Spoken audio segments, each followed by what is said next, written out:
तरफ। साध्वी विश्वरूपा जी, समाजवादी पार्टी के प्रवक्ता की तरफ से सजेशन आया है कि देश में एक कानून लाया जाए कि जहां जहां सरकारी जमीनों पर कब्जे हो रहे हैं या उनको अपने पास में लाया जा रहा है किसी भी संस्था या किसी भी धर्म की आड़ में, उन सबके लिए एक्शन की बात हो कि सरकार उसको फौरन ले ले। सिर्फ वक्फ की बात क्यों करते हैं?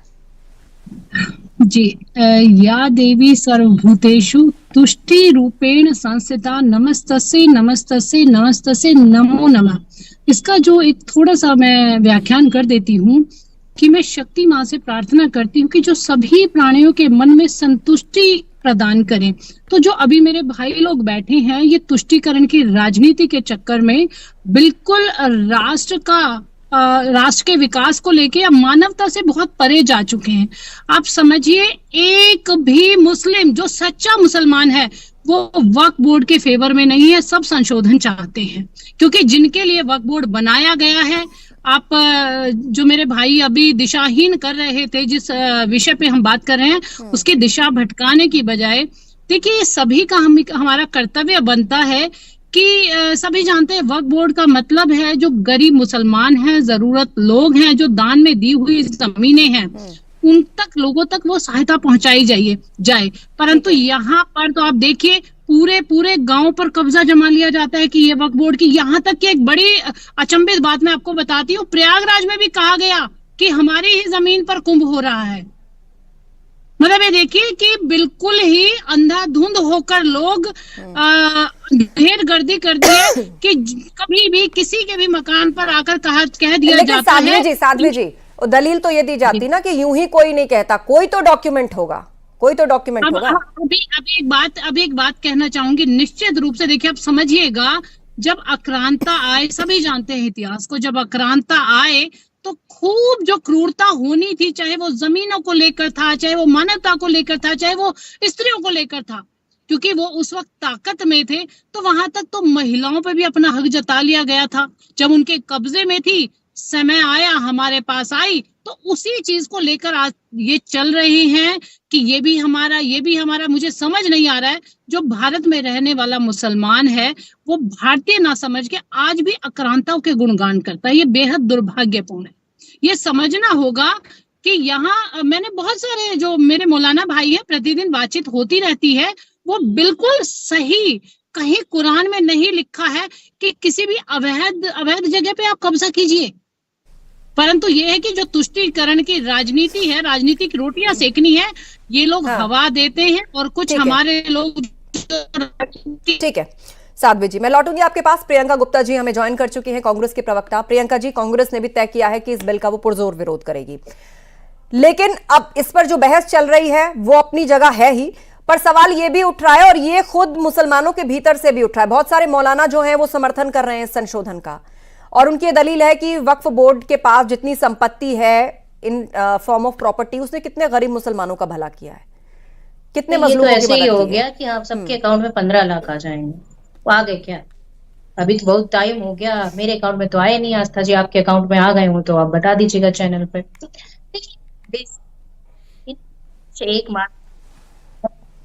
करो, नफरत फैलाओ, द्वेष फैलाओ, कैसे हिंदू मुसलमान करो, यही एक मतलब है। इसके अलावा तीसरा कोई मतलब नहीं। वक्फ संस्था जो है इसके अधिकारों को ये सीमित करना चाहते हैं। अल्पसंख्यक समुदाय को अब धार्मिक संस्थाओं से प्रशासनिक जो उनके अधिकार है वो छीनना चाहते हैं। अब बताइए, मान लीजिए कोई झगड़ा है भी, आपको ट्रांसपेरेंसी लानी भी है, तो आप बाहर से करो ना। क्या आप उसके घर में जाके वो बैठ जाओगे, उसके बाद उसको कहोगे कि नहीं हम आपका जो है ये का झगड़ा सुलझाएंगे? अरे भाई, आपको कोई नई काम करना है, आपको ट्रांसपेरेंसी लानी है, बाहर से करिए। इस अमेंडमेंट से, जो अमेंडमेंट लाया जा रहा है, जिसकी बात हो रही है, उससे क्या दिक्कत है? उससे किसका क्या छिन जाएगा? देखिए, हम चाहते हैं कि आपको जरूरत क्या है कि उसमें आपका अधिकारी बैठे, उसमें आपका नेता बैठे, उसमें आपका बहुत सारी शिकायतें आई कि उसके अंदर करप्शन बहुत है। पता होना चाहिए कि कितनी जमीन है, कहां से आई है, किसके डॉक्यूमेंट्स हैं, और ऐसे कई राजनेताओं का नाम सामने आया जहां पर आरोप लगे कि उन्होंने लोगों की जमीनें छीन कर उस पर कुछ बनाया। भाई, करप्शन तो ऐसे खत्म हो गया है जैसे नोटबंदी हुई थी और करप्शन खत्म हो गया था। उसके बाद तो कहीं करप्शन हो ही नहीं रहा। भारतीय जनता पार्टी के खुद के विधायक कह रहे हैं इतिहास में इतना करप्शन नहीं है जितना अभी उत्तर प्रदेश में चल रहा है। तो मैं समझती हूँ कि करप्शन पे तो बात ना ही की जाए। करप्शन में जो इंसान लिप्त होगा वो भारतीय जनता पार्टी की वॉशिंग मशीन में जाएगा, वो वैसे ही साफ हो जाएगा। अब चाहे वक्फ बोर्ड का कोई भी चला जाए, चाहे जो भी चला जाए, वो तो आप भी जानती हैं, मैं भी जानती हूँ, आपके दर्शक भी जानते हैं, इसलिए अनिला जी। करप्शन की तो बात तो करिए ही नहीं।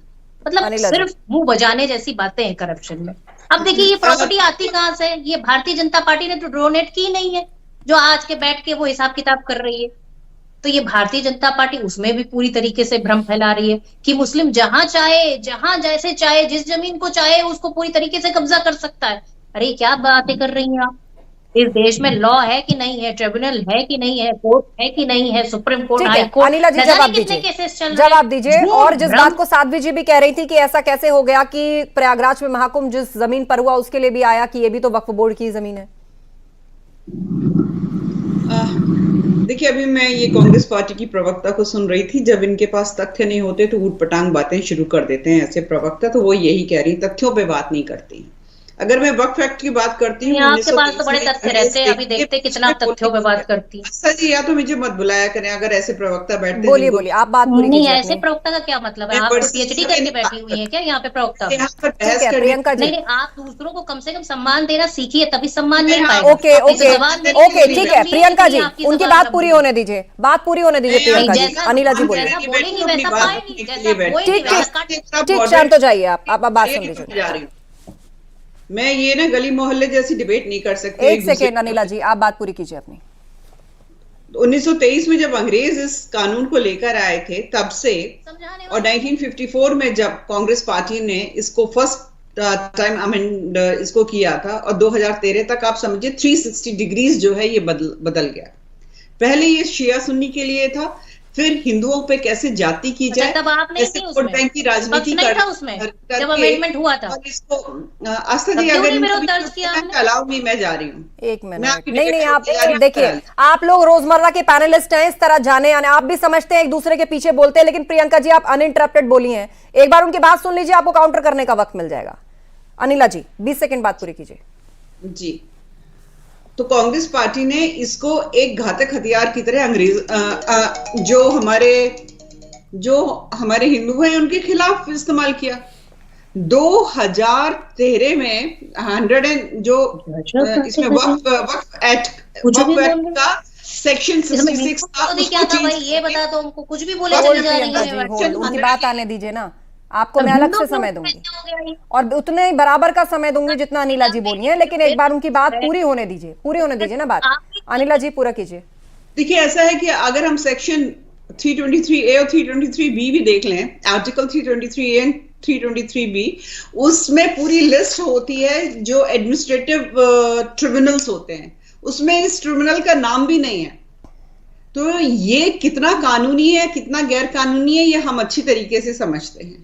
बारंबार इसको अमेंड किया गया, और ऑलमोस्ट 40%, लेस देन 40% जो है ना, वो प्रॉपर्टी कब्रिस्तान और मस्जिदों के पास है। बाकी जमीन कहाँ है, किन लोगों के पास है, कौन इसको कब्जा कर बैठे हुए हैं। हाँ, जब इनको समझ में नहीं आता तो प्रयागराज में ये अपना ठीक है। अखिलेश जी, ये जो बीच का एक खाली आंकड़ा निकलकर सामने आया है कि ठीक है, जहां कब्रिस्तान है वो लोगों ने दिखा, जहां मस्जिद बन गई वो जगह भी दिख रही है, बाकी की जमीनें कहां हैं और किसके पास हैं? आस्था जी, ये आप भी जानती हैं कि जो राज्य सरकार होती है उसी के अधीन जो वक्फ का जो स्टेट को हेड करता है, वो राज्य सरकार उसको मनोनीत करती है। सर्वे कमिश्नर होता है, उसका पूरा प्रोविजन है, जुडिशरी के तहत मामले निपटते हैं।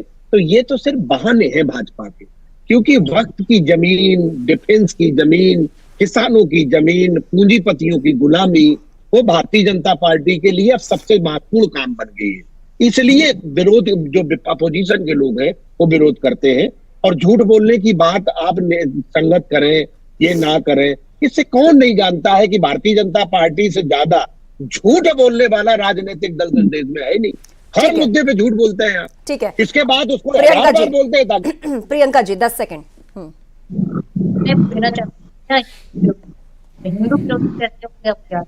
नहीं आया। ये इनको हर मुद्दे को ले जाके वहीं पे अटकाना होता है कि ये हिंदू और मुसलमान करना होता है। मैं पूछती हूँ कि अयोध्या की जो जमीन थी आर्मी की, उसको क्यों बांट दिया गया भाई अपने मित्रों को? कहीं किसी जो है अडानी जी को बांट देंगे, कहीं किसी जो है रवि, आप कहां से कहां ले गए इस पूरी बहस को? ठीक है अनिला जी 10 सेकंड क्लोजिंग रिमार्क रहेगा। मुझे शो खत्म करना है। अनिला जी। हाँ। जी जब मैंने बताया ना, जब तथ्य नहीं होते तो इधर उधर के फालतू के आरोप लगाए जाते हैं। जो भी अगर आरोप लगा रहे हैं नहीं दी और जमीन दी तो क्यों दी और कैसे दी, जवाब दे के जाइएगा अनिला जी। तथ्य होंगे आपके पास और तथ्य रख के जाइएगा। यहाँ पर विभाजन की राजनीति, समय खत्म हो रहा है और बड़ी बात यह कि बीजेपी कल लोकसभा में वक्फ संशोधन बिल पेश कर सकती है। ये इस वक्त की एक बड़ी अपडेट है और वक्त का तकाजा। आप सभी पैनलिस्ट का शुक्रिया। फिलहाल इस बहस को ये खत्म करना होगा। बीजेपी ने लोकसभा सांसदों के लिए व्हिप भी जारी किया है, तो अखिलेश यादव और उनकी पार्टी लगातार इसका विरोध कर रही है। आरोप है कि इस पर सरकार पूरा कंट्रोल करना चाहती है। सीएम योगी ने इसका जवाब दिया और कहा कि व्यक्तिगत स्वार्थ का अड्डा बन गया है, चंद लोगों के लूट खसोट का अड्डा बन गया है। कांग्रेस भी इसका विरोध कर रही है।